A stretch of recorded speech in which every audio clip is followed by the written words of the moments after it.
Maoist పార్టీకి ఈరోజు అతిపెద్ద దెబ్బ తగిలింది.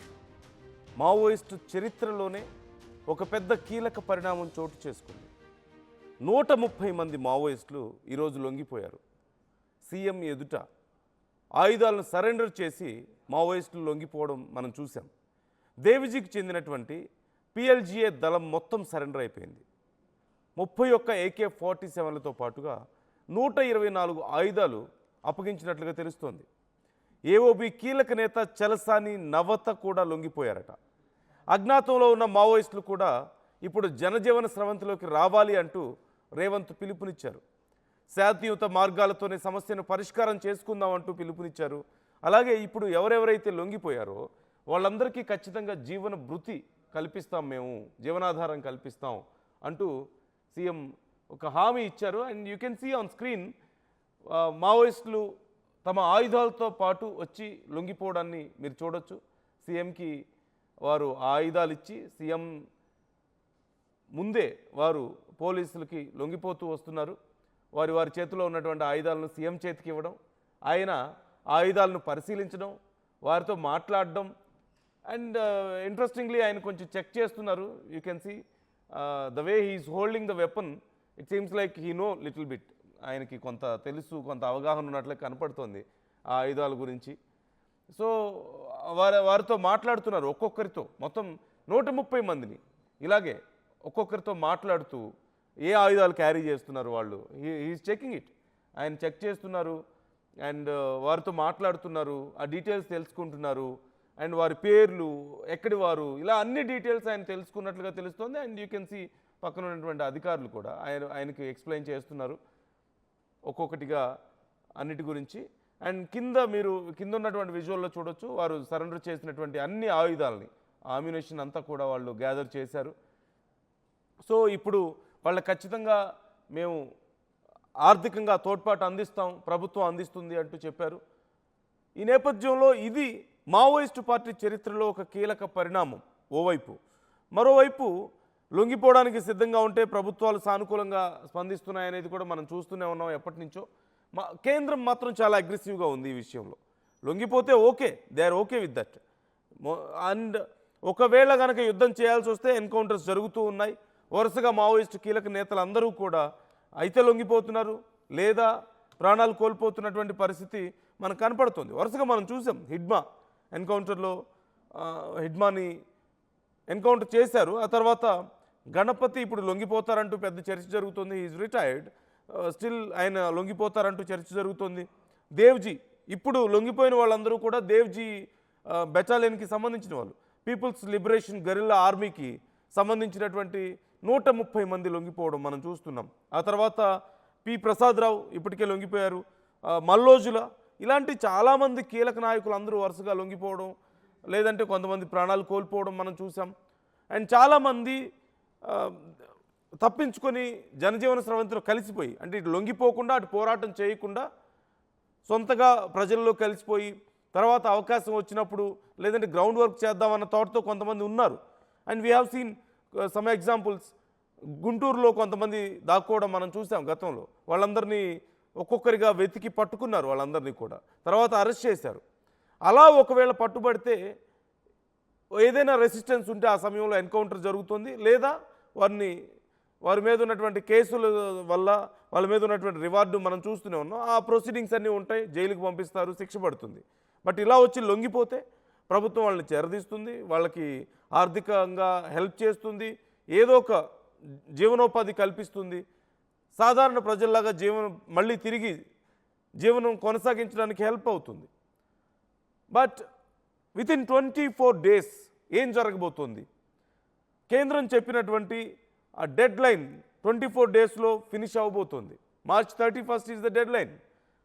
సో ఈ 31st లోపు, టుడే 7th, వితిన్ 24 days ఏం జరగబోతోంది అంటే ఆల్రెడీ మనం చూసాం జరిగిన ఎన్కౌంటర్స్, లొంగిపోయిన కీలక నాయకులు, లొంగిపోతున్నటువంటి 100 మందిని మనం చూస్తే అర్థమవుతుంది ఏం జరగబోతోంది అనేది.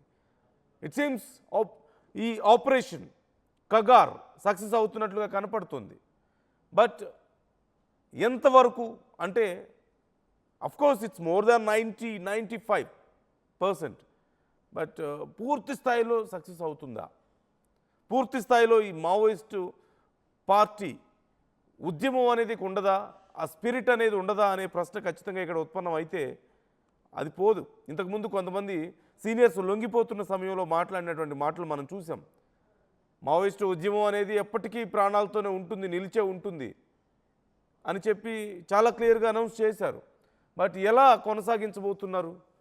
ఈ మోడ్రన్ డేస్లో, ఈ మోడ్రన్ సొసైటీలో తిరిగి ప్రజా సమస్యల మీద మేము పోరాడతాం, ప్రజల్లో ఉండి ప్రజా సమస్యల మీద మేము పోరాడతాం అని చెప్తున్నారు. But how they are going to do that? This is one of the biggest question now. So ఈ పరిణామాన్ని మీరు ఎలా చూస్తున్నారు? Are you welcoming this situation? Yeah, Madhu ఉన్నారు. మధు, సీఎం చాలా ఇంట్రెస్టింగ్గా వెపన్స్ అన్ని పరిశీలించారు. అండ్ ఆయన the way he's holding the weapon చూస్తే ఆయనకి కొంత నాలెడ్జ్ కూడా ఉన్నట్లుగా తెలుస్తుంది. ఏం మాట్లాడారు వాళ్ళతో? ఆయన అడుగుతున్నారా ఏం వెపన్ ఇది, ఎలా పనిచేస్తుందని అడుగుతున్నారా? లేకపోతే ఇంత అడ్వాన్స్డ్ వెపన్స్ మీకు ఎక్కడి నుంచి వచ్చాయి ఏంటి అనే డీటెయిల్స్ అడుగుతున్నారా? It was looking little interesting ఆ విజువల్ చూస్తుంటే.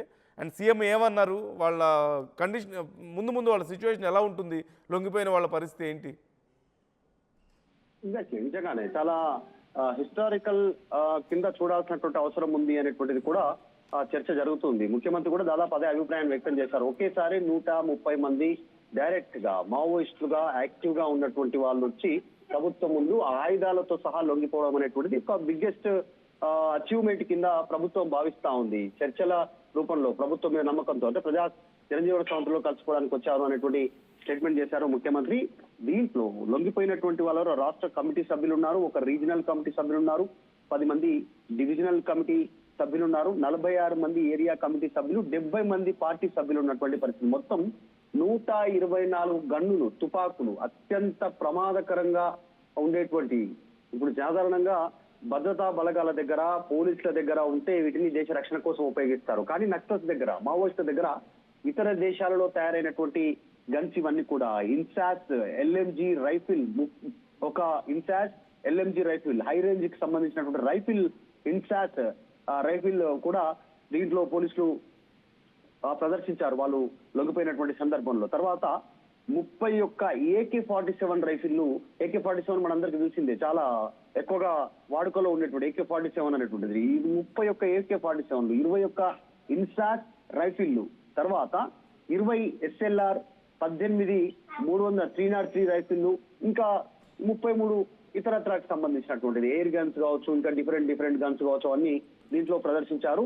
దాదాపు 7,000కు పైగా సంబంధించినటువంటి బుల్లెట్ AK-47, తర్వాత ఇన్సాస్ ఎల్ఎంజీ, ఇన్సాస్ రైఫిల్లు, తర్వాత AK-47 SLR 303 వీటికి సంబంధించిన బుల్లెట్స్ కూడా దాంట్లో, వాటికి సంబంధించిన మ్యాగజైన్స్ ఇవన్నీ లొంగిపోయిన సందర్భంగా ప్రదర్శించినటువంటి సిచ్యువేషన్. దీంట్లో ముఖ్యమంత్రి స్ట్రైట్ ఫార్వర్డ్ ఒకటే చెప్పారు, మీరు మీ ఆరోగ్యం మీద ప్రభుత్వం ప్రత్యేక శ్రద్ధ చూపిస్తుంది. మీరు ఎట్లాంటి పరిస్థితుల్లో ఉన్నా రండి లొంగిపోయిన ఆయుధాలతో.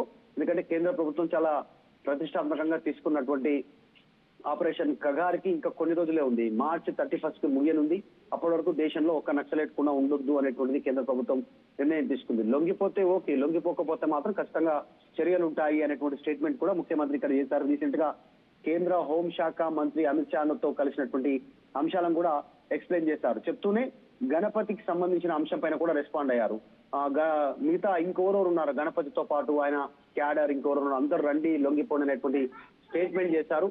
మీకు ప్రభుత్వ పరంగా అందాల్సినటువంటి అన్ని సదుపాయాలు, అంటే ఒకవేళ రైఫిల్ తో లొంగిపోతే ఇచ్చేటువంటి డబ్బులు, దానికి సంబంధించిన ఇవ్వాల్సినటువంటి ప్రభుత్వం నుంచి అందేటువంటి ఆర్థిక సహాయము, తర్వాత ఇల్లు, ఇంకా ఇతరత్రకు సంబంధించిన వాటిపైన కూడా ప్రభుత్వం ప్రత్యేక దృష్టి పెడుతుంది. ఇవన్నీ ప్రభుత్వంతో చర్చించాను, అమిత్ షాతో మాట్లాడాను, దాని ప్రకారం మేము ముందుకు పోతాననేటువంటి స్టేట్మెంట్ చేశారు. ఆయుధాలతో సాధించేది ఏం లేదు, ప్రజాక్షేత్రంలోకి రండి, బ్యాలెట్ నమ్ముకోండి, బ్యాలెట్ రూపంలో పోరాడండి అనేటువంటి స్టేట్మెంట్ చేస్తూనే మీరు గణపతిని కూడా స్టేట్మెంట్ చేశారు. కాకపోతే గణపతి విషయంలో చాలా రోజుల నుంచి చర్చ ఏముందంటే, నందు నేపాల్లో ఉన్నారు, తెలంగాణ ఇంటెలిజెన్స్ తో టచ్ లో ఉన్నారు, ఏ క్షణంలోనే లొంగిపోయే అవకాశం ఉందని. ఈ రోజు 130 మంది లొంగిపోయారు. మరి త్వరలో తెలంగాణలోనే గణపతి లొంగిపోతారా నేపాల్లో ఉంటే?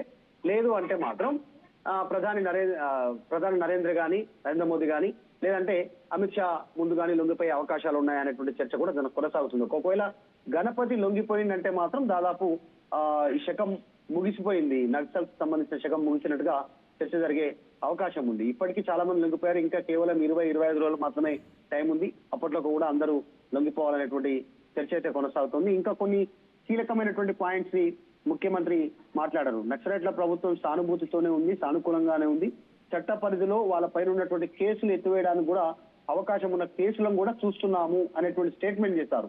దాంతో పాటు ప్రజలతో మమేకమై ప్రజా సమస్యలను మా దృష్టికి తీసుకురండి, సాధ్యమైతే మేము కంప్లీట్ చేస్తామన్నారు.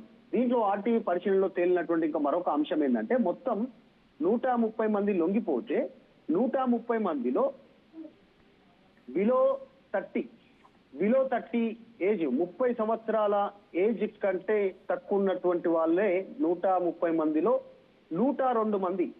దీంట్లో 16 సంవత్సరాలు మైనర్స్ ఉన్నారు. నందు జనరల్ గా అంటే ఎంత మోటివేట్ చేసి అందులోకి వెళ్ళి ఉంటారు. మైనర్స్ జస్ట్ 16 ఇయర్స్ వాళ్ళు ఉన్నారు. 17 ఇయర్స్, 18 ఇయర్స్, 19 ఇయర్స్, 20, 21, 22, 24, 25 ఇట్లా వరుస క్రమంలో అంటే ఎగ్జాక్ట్లీ బిలో 30లో వీళ్ళే ఉన్నటువంటి వాళ్ళు 102 మంది. వీళ్ళంతా పోలీసుల ముందు లొంగిపోయినటువంటి వాళ్ళకు కనీసము ప్రపంచంలో ఏం జరుగుతుంది, ప్రపంచీకరణ ఏం జరుగుతుంది అనేటువంటిది కూడా అవగాహన లేనటువంటి వాళ్ళు ఉన్నట్టుగా చాలా స్పష్టంగా కనిపించింది. దాంతో పాటు ఇంకొకటి కీలకంగా తెలంగాణ నుంచి తెలసాని నవత ఆలియాస్ చంద్ర, ఈమె కూడా లొంగిపోయారు. ప్రస్తుతం రీజనల్ పొలిటికల్ స్కూల్లో సభ్యురాలుగా ఉన్నటువంటి పరిస్థితి. రేపోస్ లో ఈమె ఆర్టీవీతో ప్రత్యేకంగా మాట్లాడారు. తెలసాని నవత నాతోనే మన ఆర్టీవీతో ప్రత్యేకంగా మాట్లాడారు. ఆమె జరుగుతున్నటువంటి పరిణామాలు, లొంగిపోవడానికి గల కారణాలు ఏంటి, ఆ సమయంలో ఏమనిపించింది, లొంగిపోవాల కంటే ముందు ఏం చర్చ జరిగింది, మిమ్మల్ని ఎవరు అప్రోచ్ అయ్యారు, ఇప్పుడు లొంగిపోయారు కదా ఏం ఆలోచిస్తున్నారు అనేటువంటి, అయిపోయింది కదా ఇంకా అనేటువంటి స్టేట్మెంట్ చేశారు ఆమె. ఇంకా కొన్ని విషయాలు కొన్ని కీలకంగా మాట్లాడారు ఆర్టీవీతో. సో మొత్తం లొంగిపోయినటువంటి వాళ్ళలో దాదాపు 102 మంది కాస్త చిన్న వయసు, ఇంకా పూర్తి స్థాయిలో అవగాహన లేనటువంటి వాళ్ళే ఉన్నటువంటి సిచ్యువేషన్ అయితే కనిపించింది. చాలా మంది చిన్న కాకపోతే ఎక్కువగా ఛత్తీస్గఢ్ నుంచి గుత్తి కోయ సంబంధించినటువంటి ప్రాంతం నుంచే ఎక్కువగా ఉన్నట్టుగా చాలా స్పష్టంగా కనిపించింది. సాధారణంగా ప్రపంచంతో సంబంధాలు లేవు వాళ్ళకు అనేటువంటి విధంగా వాళ్ళ నడవడిక కానీ వాళ్ళ మాట తీరు కానీ కనిపించింది. చాలా మందిని ఆర్టీవీ అప్రోచ్ అయింది, మైక్ లో వాళ్ళను కెమెరా ముందు మీరు మాట్లాడండి అనేటువంటి డైరెక్ట్ వాళ్ళని క్వశ్చన్ చేశాము. తెలుగులో కానీ తెలుగు మాట్లాడే వాళ్ళతో, లేకపోతే హిందీ మాట్లాడే హిందీ వాళ్ళతో.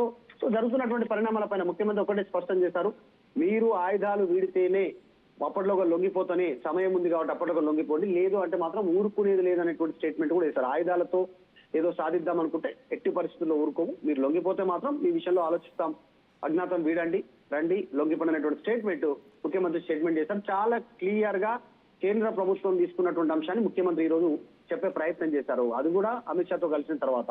సో ఇది ఒక రికార్డే నందు. 130 మంది ఒకటేసారి ఆయుధాలతో 124 గన్స్ తో ముఖ్యమంత్రి ముందు డైరెక్ట్ గా లొంగిపోవడం. ముఖ్యమంత్రి, రాష్ట్రానికి ముఖ్యమంత్రి మాత్రమే కాదు, ఆయన హోమ్ మినిస్టర్ కూడా, రేవంత్ రెడ్డి హోంశాఖ మినిస్టర్ కూడా, కాబట్టి ఆయన ముందు లొంగిపోవడం అనేది చర్చ జరుగుతుంది. DGP Shivadhar, Sumathi, DG, intelligence అధికారులు, పోలీస్ అధికారులు చాలా ఎక్సర్సైజ్ చేశారు దీని మీద. చాలా పక్కడ్బందీగా వాళ్ళని వాహనాలు తీసుకొచ్చారు, బస్సులలో ఒక చోటు ఉంచారు, వాళ్ళు అన్ని చూసుకున్నారు. తర్వాత ఇక్కడికి తీసుకొచ్చారు, ఇన్ఫర్మేషన్ తీసుకున్న తర్వాత డీటెయిల్స్ అన్ని సిద్ధం చేసుకున్న తర్వాత మీడియా ముందు హాజరుపరిచినటువంటి సిచ్యువేషన్. త్వరలోనే మన గెస్ట్ ఆర్టీవీ దగ్గర ఉన్న సమాచారం ప్రకారం ఈ నెల ఎండింగ్ లోపలనే మార్చి 31 లోగానే మరొక ఇంకొక టీమ్స్ ప్రభుత్వం ముందు లొంగిపోయే అవకాశం ఉన్నట్టుగా తెలుస్తోంది. చాలా పెద్ద ఎత్తున టీమ్స్, ఇంకా కొన్ని నక్సల్స్ ఇంతే భారీగా ఉండబోతున్నారా ఆ టీమ్స్? ఎగ్జాక్ట్లీ ఇంకా చాలా భారీ ఎత్తున కొంతమంది ప్రభుత్వం ముందు లొంగిపోవడానికి సంసిద్ధత వ్యక్తం చేస్తున్నట్టుగా చాలా స్పష్టమైనటువంటి సమాచారం ఉంది ఆర్టీవీ దగ్గర. అక్కడ కొంతమంది అధికారులతో మాట్లాడితే వచ్చినటువంటి సమాచారం ప్రకారం ఈ నెల కంప్లీట్ అయ్యే లోపల మరొక 2 నుంచి 3 ప్రత్యేకంగా ప్రభుత్వం ఇట్లాంటి ఇన్సిడెంట్ పైన ఫోకస్ పెట్టనున్నట్టుగా తెలుస్తా ఉంది.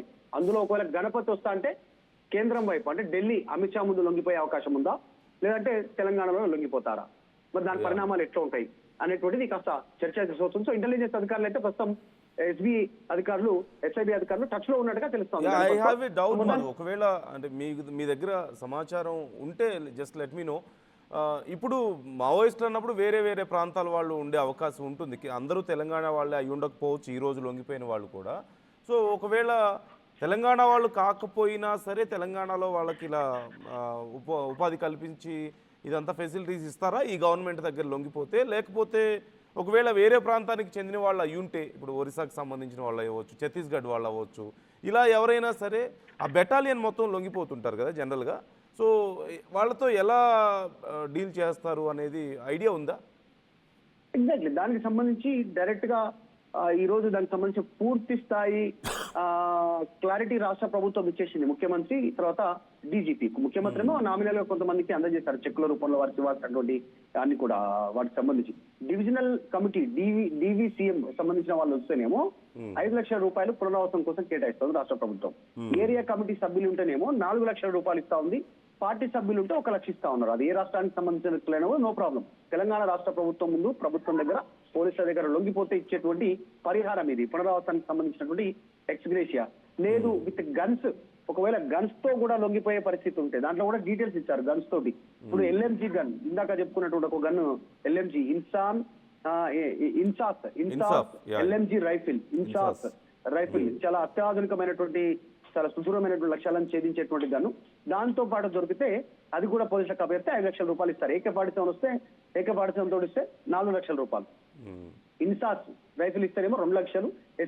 SLR కూడా అప్పచెప్తే గన్నుతో పాటు 2 లక్షలు. 303 రైఫిల్ 1 లక్ష. UGBL అటాచ్మెంట్ ఉన్నటువంటి ఇస్తే 40,000. ఒక 12 బోరు సింగిల్ షాట్ గన్ ఇస్తే 30,000 రూపాయలు. అది కూడా సపరేట్ ఇవ్వడానికి రాష్ట్ర ప్రభుత్వం అనుకూలించింది. సో మొత్తం ఏపీ తెలంగాణకు సంబంధించినటువంటి వాళ్ళే కాకుండా ఈ ఛత్తీస్గఢ్ కావచ్చు, ఇతర రాష్ట్రాలు కావచ్చు, ఎవరు వచ్చినా వారికి సంబంధించినటువంటిది ఇచ్చినటువంటి పరిస్థితి. తర్వాత చెలసాని నవత చంద్ర ప్రస్తుతం వీళ్ళకి సంబంధించినటువంటి వీళ్ళ పైన రివార్డు ఉంది. వాళ్ళ పైన చెలసాని నవత పైన 20 లక్షల రివార్డు ఉంది. ఇందాక మనం మాట్లాడతలేదు, ఆర్టీవీతో మాట్లాడారు అని చెప్పి మనం మాట్లాడాం. చెలసాని నవత ఆమె పైన 20 లక్షల రివార్డు ఉంది. అది కూడా ఆమెకు చెందేటువంటి అవకాశం ఉంది. తర్వాత ఇంకొకరు అనిల్ కుమార్ అన్నారు, భగత్ సింగ్ ఆలియాస్, ఆయన పైన 4 లక్షల రివార్డు ఉన్నటువంటి పరిస్థితి. ఇట్లా ఒక్కొక్కరి పైన ఒక్కొక్క రివార్డు ఉంది. ఇంకొక వెంకటేష్ ఏసీఎం గా పనిచేస్తారు, 20 లక్షల రివార్డు ఉంది వాళ్ళ పైన. ఇంకొకరి పైన 4 లక్షలు, ఇంకొకరి పైన 4 లక్షలు. ఇట్లా వారికి సంబంధించిన డిమాండ్ డ్రాఫ్ట్స్, డీడీలు కూడా వాళ్ళకు డిమాండ్ డ్రాఫ్ట్ చెక్స్ కూడా వాళ్ళకి హ్యాండ్ ఓవర్ చేసేస్తారు ఆల్రెడీ. తర్వాత వాళ్ళని వాహనాల్లో తరలించారు. తర్వాత వాళ్ళ మీద కొంచెం పోలీసులకు సంబంధించినటువంటి మానిటరింగ్ ఉంటుంది, నిఘా ఉంటుంది. అది పూర్తయిన తర్వాత, పూర్తి డీటెయిల్స్ తీసుకున్న తర్వాత వాళ్ళని వాళ్ళ సొంతంగా వాళ్ళు ఫ్రీగా జనాల్లో తిరిగేటువంటి అవకాశం వారికి కల్పిస్తారు. కుటుంబ సభ్యులను కలవచ్చు, ఫ్రెండ్స్ ని కలవచ్చు, వాళ్ళు ఎక్కడ ఉంటున్నారో సమాచారం ఇవ్వచ్చు. కొన్ని రోజుల వరకు చివరిగా ప్రశ్న మధు, ఒకవేళ ఇప్పుడు ఇతర రాష్ట్రాల వాళ్ళు ఇక్కడికి వచ్చి లొంగిపోతారు, ఆ బెటాలియన్ అంతా లొంగిపోయినప్పుడు మీరు అన్నట్లుగా వాళ్ళకి ప్రభుత్వాలు ఎంతో కొంత ఆర్థిక సాయం చేస్తాయి. బట్ ఏ రేడియస్లో వాళ్ళు తర్వాత కొనసాగాల్సి ఉంటుంది? ఇప్పుడు పోలీసులు ఖచ్చితంగా వాళ్ళ మీద కొన్ని ఆంక్షలు అయితే ఉంచుతారు కదా, పలానా ఏరియా దాటి వెళ్ళొద్దు, ఏదన్నా వెళ్ళేది ఉంటే మాకు చెప్పాలి, ఇలా కొన్ని ఆంక్షలు ఉంటాయి కదా.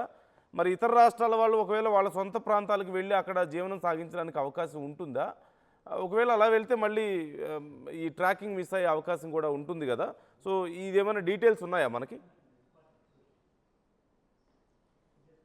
ఛత్తీస్గఢ్ అది కూడా గుత్తికోయకు సంబంధించినటువంటి వాళ్ళే లొంగిపోయారు, ఆ జాతి ఆ వర్గానికి సంబంధించినటువంటి వాళ్ళే. కాబట్టి వాళ్ళు అక్కడ ఉన్నటువంటి అధికారులతో, ఆ రాష్ట్ర అధికారులకు, అక్కడ ఉన్న ప్రభుత్వానికి రాష్ట్ర ప్రభుత్వం సమాచారం ఇస్తుంది విత్ డీటెయిల్స్ టోటల్ గా. వీళ్ళు ఏమేమి అప్పచెప్పారు రాష్ట్ర ప్రభుత్వానికి, వాళ్ళకి రాష్ట్ర ప్రభుత్వం ఏమేమి ఎక్స్ప్రెస్ ఇచ్చింది, సో వాళ్ళకి సంబంధించిన డీటెయిల్స్ అన్ని అక్కడ వాళ్ళకి హ్యాండ్ ఓవర్ చేస్తారు. తెలంగాణ మట్టుకున్నటువంటి వాళ్ళు మాత్రం తెలంగాణ, ఆంధ్రలో ఉన్నటువంటి వారు ఆంధ్రాకు అప్పచెప్తారు. తెలంగాణలో వీళ్ళ మానిటరింగ్ ఉంటుంది కొన్ని రోజుల వరకు ఖచ్చితంగా. కాకపోతే ఛత్తీస్గఢ్ నుంచి వాళ్ళు ఛత్తీస్గఢ్ పోలీసుల మానిటరింగ్, ప్రభుత్వ మానిటరింగ్ లో కొన్ని రోజులు ఉంటారు. వాళ్ళు నిజంగానే వాళ్ళు మళ్ళీ రియాక్టివిటీ చేయట్లేదు, కేవలం ఏదో ప్రాణాలు కాపాడుకోవడానికి లొంగిపోయారా, లేదంటే నిజంగానే మారి సమాజంలో మంచిగా బతుకుదాం అనుకుంటున్నారా, ప్రజాక్షేత్రంలో కొంచెం మానిటరింగ్ ఉంటుంది. చూడాలి ప్రస్తుతానికైతే. ఇంకా ముఖ్యమంత్రి ఇంకా విజ్ఞప్తి చేశారు, మిగతా వాళ్ళు కూడా రండి 31 లోపల. 31 తర్వాత మాత్రం ఎవరేం చేసే పరిస్థితి ఉండదు అనేటువంటి రీతిలోనే ముఖ్యమంత్రి మాట్లాడారు. తర్వాత మాత్రం గన్ను పట్టుకుంటే అవకాశం లేదు అని, ఎందుకంటే కేంద్రం సీరియస్ ఉంది చాలా. ఆపరేషన్ కగార్ 31 తర్వాత క్లియర్ అయిపోవాలి, లేదు అంటే మాత్రం తర్వాత ఎవరున్నా ఏరివేత కార్యక్రమం ఉంటుంది. ఇప్పుడు లొంగిపోతే ఓకే, తర్వాత మాత్రం ఒప్పుకునే పరిస్థితి కేంద్ర ప్రభుత్వం దగ్గర లేదు. కాబట్టి కేంద్ర ప్రభుత్వమే చెప్పినటువంటి అంశాలని రాష్ట్ర ప్రభుత్వాలు ఇంప్లిమెంట్ చేస్తున్నాయి ఆపరేషన్ కగార్ విషయంలో. సో రాష్ట్ర ప్రభుత్వం పూర్తిగా సహకరించింది. రేవంత్ రెడ్డి కూడా పూర్తిగా కేంద్రం లైన్ లోనే ఈ రోజు చాలా స్పష్టంగా మాట్లాడారు. Okay, right. Thank you Madhu, thanks for the details. చాలా క్లియర్ డీటెయిల్స్ ఇచ్చారు. ఎనీవే, సో పూర్తి స్థాయిలో ఆపరేషన్ కగార్ వర్కౌట్ అవుతుంది. మరి మార్చి 31 లోపు పూర్తి అవుతుందా? కేంద్రం చెప్పినట్లుగా అసలు మావోయిస్టులు లేకుండా పోతారా అంటే ఆల్మోస్ట్ సిచ్యువేషన్ చూస్తే అలాగే కనపడుతుంది. అసలు మావోయిస్ట్ పార్టీ ఎగ్జిస్టెన్స్ కష్టంగానే అనిపిస్తుంది. కొంతమంది తప్పించుకొని వెళ్ళిపోయారు. మేబీ వాళ్ళు టైం కోసం వెయిట్ చేయొచ్చేమో, అవకాశం దొరికినప్పుడు మరొకసారి ఏమైనా మొదలు పెట్టవచ్చేమో. ఇక్కడితో ఆగే పరిస్థితి ఉండదు. But it's not easy. ఖచ్చితంగా అంత సాధారణమైన విషయం కాదు. ఇన్నేళ్ల పాటు ఏర్పాటు చేసుకున్నటువంటి నెట్వర్క్ అంతా కూలిపోతే మళ్ళీ తిరిగి నెట్వర్క్ని బిల్డప్ చేసుకోవడం అంత ఈజీ కాదు. అండ్ చాలామంది ఒపీనియన్ ప్రకారం అవుట్డేటెడ్ వేలో ఈ జరుగుతుంది వాళ్ళ పోరాటం అనేది. ఎందుకంటే అడవుల్లోనూ కొండల్లోనే ఉండి when governments are having this much technology, అంటే advanced weapons, radar systems, CC cameras, ఎక్కడ చూసినా సరే ఇంత స్ట్రాంగ్ టెక్నాలజీ సపోర్ట్ వీళ్ళకు ఉన్నప్పుడు ఎలాంటి ఎక్కువ సపోర్ట్ లేకుండా చాలా మినిమల్ సపోర్ట్తో it's not easy to fight with systems ఇప్పుడు ఉన్నటువంటి పరిస్థితుల్లో. అండ్ పరిస్థితులు కూడా మారాయి, వ్యవస్థలు మారాయి, సోషల్ మీడియా లాంటివి అందుబాటులోకి వచ్చాయి. యూత్ మరింత కాన్షియస్గా ఉన్నారు. సమస్యల గురించి చర్చ పెద్దగా జరుగుతోంది. చాలా సమయాల్లో న్యాయం కూడా జరుగుతోంది. చర్చకి అవకాశం దొరికింది. ఇప్పుడు అట్లీస్ట్ అవగాహన పెరుగుతోంది. సో ఇప్పుడు ఇక కొండల్లో అడవుల్లో ఉండి యుద్ధాలు చేయాల్సిన పరిస్థితి లేదేమో అని మరికొంతమంది అభిప్రాయంగా మనం చూస్తూనే ఉన్నాం. చాలామంది మావోయిస్టులో కూడా చాలామంది దీనికి అగ్రి అవుతున్నట్లుగా కనపడుతుంది. So try to comment your opinions. మీ అభిప్రాయాలు ఎలా ఉన్నాయి ఈ అంశాల మీద? అసలైన తొలి వెలుగు. ఫాలో వాట్సాప్ @తొలి వెలుగు అఫీషియల్.